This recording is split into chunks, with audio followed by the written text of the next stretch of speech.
Hello YouTube, welcome back to Kind Heart Homestead. My name is Ben and I'm up here on our property off-grid in the mountains of Virginia. Behind me is our completed riser system for our solar ground mount array. You can see I have the top rail for the back row off. It's really heavy and I had to get it off myself, so I used the ladder as a pivot point. I'm going to balance it up there, keep it off until I can roll out some geotextile fabric to keep the weeds and the grass suppressed under the solar array. So I just need to pop these caps off real quick.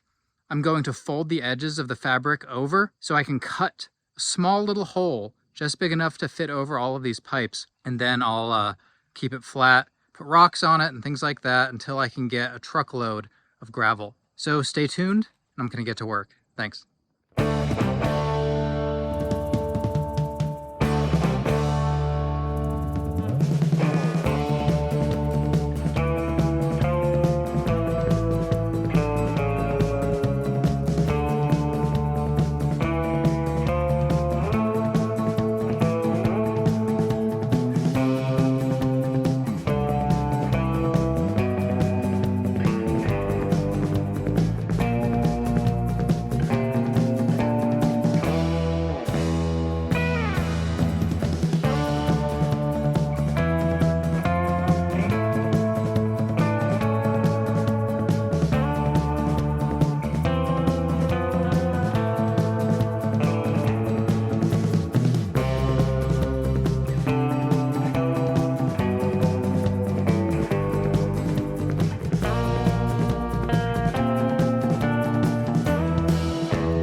32 feet and 11 inches is the full length of this top pipe. I should go ahead and measure the other one just to make sure they match. But basically, I'm going to divide that by the length of a panel, but it's going to be the width because they're running long ways like this. And then that will indicate my distances from the ends of these pipes for the panels. But then the manufacturer has requirements for essentially how far the panel should be cantilevered over its racking system. There are certain places where clamps are supposed to sit. So I need to check the guide for my Q.CELLS panels first. Then, with all those numbers, I can figure out where my big iron ridge rails are supposed to sit in relation to the pipes and in relation to the panels. So I'm going to start getting to work on that now. Here is my box of iron ridge hardware. You can see these angled plates. These are essentially a 90-degree adapter that allows me to attach my iron ridge rails to the horizontal 2-inch pipes. The rest of this is essentially just nuts and bolts to connect the different hardware pieces together. Earlier you saw us putting the top rails on and then I had to take them back off to install the fabric. Well, now I'm pretty confident that they're in their permanent place and both of the lengths are identical. So now I need to finally tighten these U-bolts and firmly attach these top caps to the top of the pipe with the included hex bolts. And I'm using my impact driver to make sure these are all securely tightened.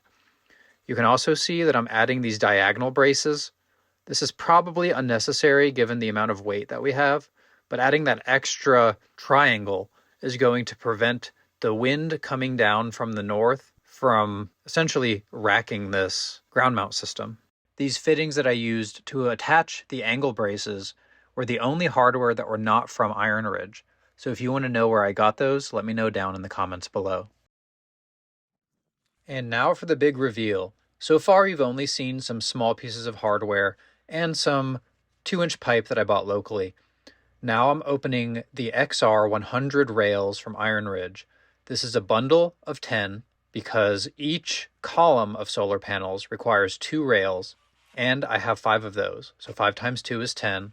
Essentially, these are going to be connecting the top horizontal pipe to the bottom horizontal pipe. And these will be run in pairs, like I said, but I'm going to have to figure out the exact spacing before I start bolting things in place. So let's see how that goes. So before I can start calculating the distance between those rails, I have to measure the full distance of this top pipe. And to do that, I had to get my long tape measure, and I had to shove a screwdriver down into the hole to give me somewhere to hook the ring at the end of the tape measure to. This tape measure is kind of like a plasticky, flexible material. It's definitely not rigid like a typical framer's measuring tape would be. So I'm able to actually tie it off on the end to keep the tape measure as tight as possible, and then I'm using painter's tape to make temporary marks along the pipe. That way my marks are easy to move if I end up changing the layout. So essentially what I need to do is take the full length of the ground mount hardware and then also measure the length of a solar panel. Multiply that by 5 and compare that with the measurement of these top pipes. It would be very easy if those two measurements were exactly the same, but based on my calculations, my solar panels are going to overhang slightly past these metal pipes. And that's completely fine because the manufacturer of my solar panels, which is Q.CELLS, tells you how far from the edges of the panels you need to mount your connections to. That measurement isn't important for you to know because your solar panels and array or any number of situations on your site would be different than mine. But if you do want to know my exact dimensions and design, let me know in the comments and I'll be happy to share that with you. If you look closely, you can see some blue stripes on my black metal pipes. Those are pieces of painter's tape with a Sharpie line that you obviously cannot see from that distance, but that represents the seam between the two panels. So I simply need to measure an equal distance between that line and all of the rails, and then everything will be consistent. So you can see what I'm doing now is using those 90-degree angle adapters, and I'm essentially just balancing them in place by barely tightening the U-bolts, nuts, and washers to clamp them to the round pipes. You can see right now these rails are touching the ground. That will not be the case in a few minutes, so just stay tuned for that. But right now I don't know exactly how far I need to slide these up. My rails are actually longer than they need to be by about 8 inches, even giving an extra inch or so buffer in case I want to add a top cap and a bottom cap to this to keep bugs out. There's still that extra 8 inches that I might be able to cut off. So I mentioned those 90-degree plates were just kind of balanced there. That's because I have to slide the head of the bolts up through the edge of the iron ridge rails before I can actually put them through the holes in the 90-degree plate.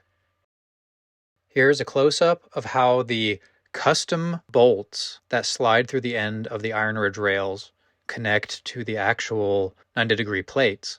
There is a nut and a washer that goes on every bolt, and I'm pre-assembling these because I've developed a different technique for the top rail.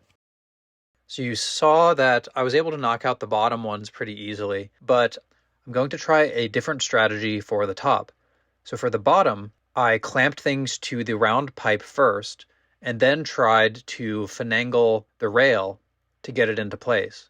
Now I'm going to slide the bracket onto the rail first, and then attach the U-bolt to the round pipe.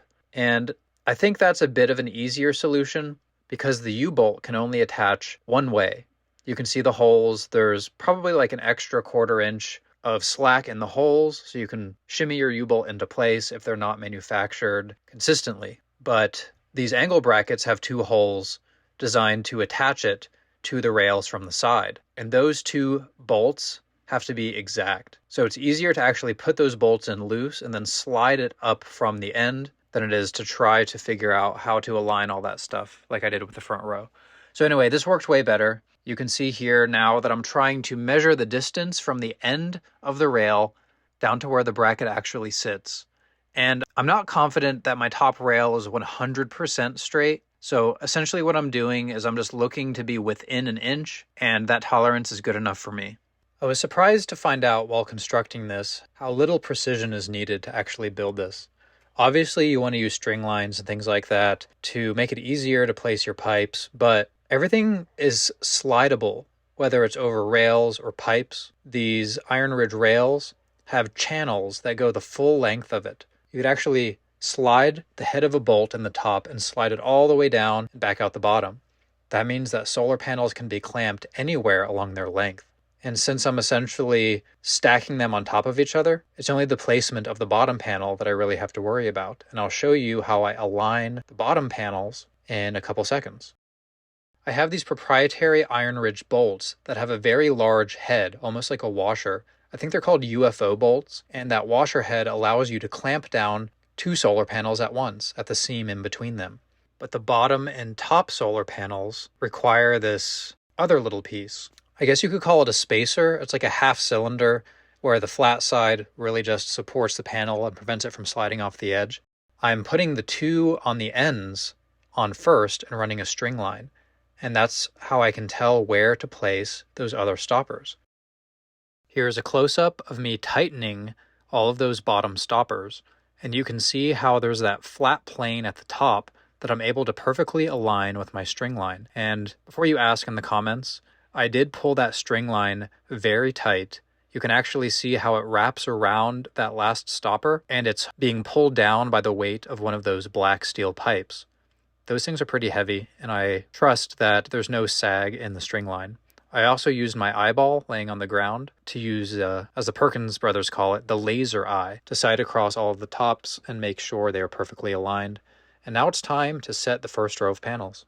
I wouldn't recommend doing this if there's a big windstorm, but in my current conditions here, I'm able to simply set these in place without mounting them with any sort of hardware. Those brackets on the end prevent them from sliding off, which is their intent. And since I know those were aligned with a string line, I know that these solar panels are perfectly straight as well. Take a look at the close-up and you'll see what I mean.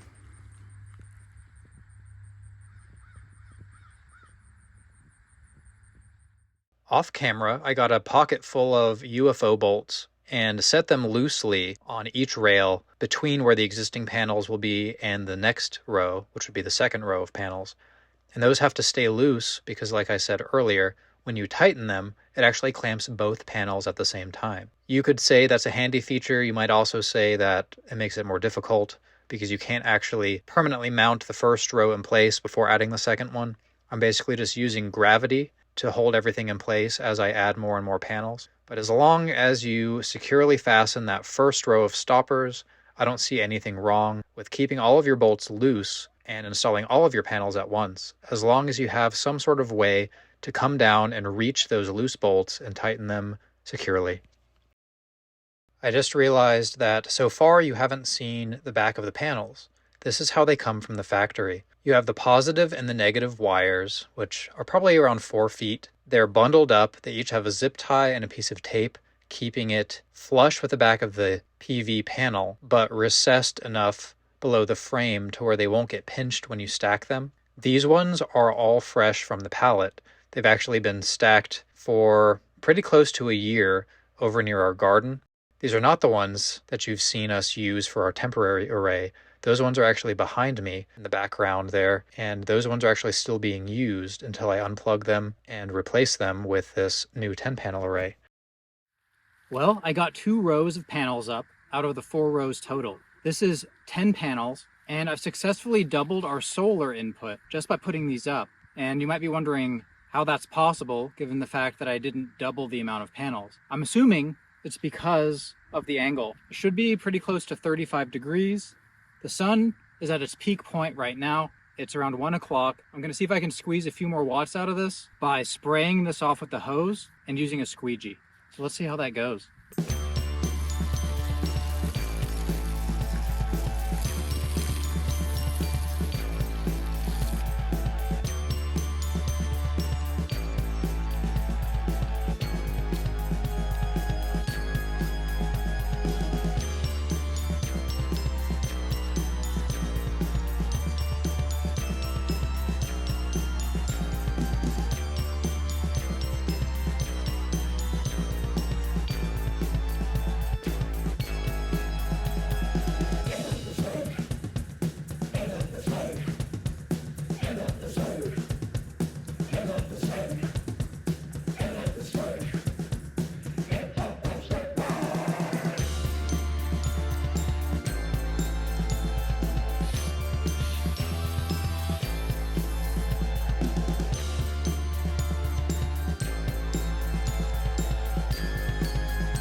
Those first 2 rows were very easy to install and to get everything energized, mainly because I can reach them at a comfortable height without lifting panels above my head.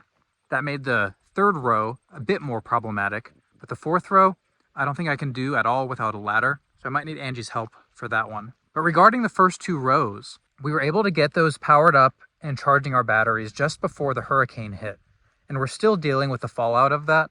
This is actually our first clear sky that we've seen. Probably in about a week or so. It's been raining every day, and it's been so dark that we haven't been making any power. In fact, I'd be surprised if we can make it to the weekend on our current battery charge. But I did want to tell you some of the data that I was able to get from our Schneider Insight system regarding the change of the solar panels. When they were flat on the ground, the best performance we ever got was 1,400 watts. That's 1.4 kilowatts, and that's not bad for just running lights and TVs. But when we do run the laundry, we tend to use more power than we're bringing in, unless it's a really good day for sun. But when I unhooked those 7 panels that were flat on the ground and then hooked my shutoff switch directly to the 10 panels wired in series, that's the first 2 rows on that rack behind me, it went up to 3,100 watts, 3.1 kilowatts. And the reason that's so impressive is because without doubling the panels, we were able to get more than twice the capacity out of it. Those next 2 rows, 3rd and 4th row, being at the exact same angle, at the exact same place, is essentially going to double what these first 2 rows were producing. But even though we were getting that 3,100 watts out of the first 2 rows, I was determined to squeeze every bit more that we could out of the panel as we prepared for the hurricane. So I went ahead and squeegeed off the first 2 rows with the help of a hose. I was able to get 3,300 watts. That's a couple hundred extra watts just for having a clean panel. So I hope you learned a bit more about solar by watching that. I recommend keeping your panels clean, keeping them at an ideal angle, especially during peak sun, and then obviously having no obstructions in front of it is going to make a huge improvement. So let's see if we can get this last row installed, and then I will start to work on the wiring for that second run of power through the conduit over to the charge controller, because our Schneider system allows for 2 runs. As I expected, this 4th row of panels was pretty difficult. We had a hard time figuring out how to scale the ladder while also holding the weight of a solar panel. It's very unsafe when you have all these distractions and obstructions around and you're trying to lift something above your head while climbing a ladder without being able to hold onto that ladder. So you can see now we have 2 ladders out. That way maybe one of us can stand on the ladder firmly, take the weight of the panel, while the other person goes up the ladder. We basically improved the process as we went, but every time we moved the ladder there was more and more obstructions. So every one of these panels had a slightly different process than the last, but we ended up getting it done. These are the rest of the panels from our temporary array. So they're actually pretty dirty from being used for the past several months, but that doesn't really matter because these are not bifacial panels. Bifacial panels allow you to get solar production from both sides. These ones are only useful on one side, and the back being dirty is irrelevant. So that pretty much wraps up this video. Unfortunately, I was not able to get my permanent conduit installed in time for this video. It's Thursday evening, and I need to have this video ready for tomorrow morning at 6 a.m. So I have some work to do, but I have the wires hooked up, and as you can imagine, it's generating twice as much power as it was when I was just using those first 2 rows. So instead of 10 panels, I'm using all 20. I had it disconnected from the charge controller temporarily while I was fiddling with the conduit, rerunning the wires and things like that. And the batteries only got down to around 70%. And basically, this recharged the batteries faster than I ever thought possible. It only took a couple hours, and I wasn't able to get a true screen recording of like a really nice bell curve of the sun. Because I'm not sure if you know this, when a charge controller senses that the batteries are full, it stops taking the power from the solar panels. So I can show you the graph, and it'll show you how quick and how much power is coming in from the sun starting from sunrise. Then after a couple hours, it stops. That's because the batteries got topped off, and then it only takes as much power from the sun as we are using as loads from our inverter. So under normal situations, we're not using any more than 300 watts. That's 0.3 kilowatts. You'll see that here on the graph, and it's basically just taking that much in, even though one of these panels in ideal circumstances can produce more than 300 watts. So if you guys have any ideas on how I can stress test any of this stuff, or if you have any tips for running conduit, you'll probably have time to post those in the comments and have me read them before I actually finish up the conduit. I can show you, not up close, because I don't really feel like going in there right now and hitting my head on these poles with my camera, but you can see I have all these wires dangling. The conduit comes out of the ground in its permanent location. And basically I just need to figure out how to attach the PV isolator shutoff switch to that conduit. I have an idea on how I'm going to do it, but I'm not sure if I'll show that in a video or not. So if you guys have any ideas on what you want to see, whether it's solar related or just any other homestead tasks that you've been looking forward to seeing, let us know in the comments. And please, please, please go ahead and subscribe if you haven't already. We just hit a milestone. We got 600 subscribers just recently, and we're really trying to get monetized so we can have some sort of funding to buy better equipment just to improve our production quality for you guys. I could use a microphone, maybe another GoPro. So I'm very grateful if you subscribe. I will see you next time back here on Kind Heart Homestead. Thanks for watching.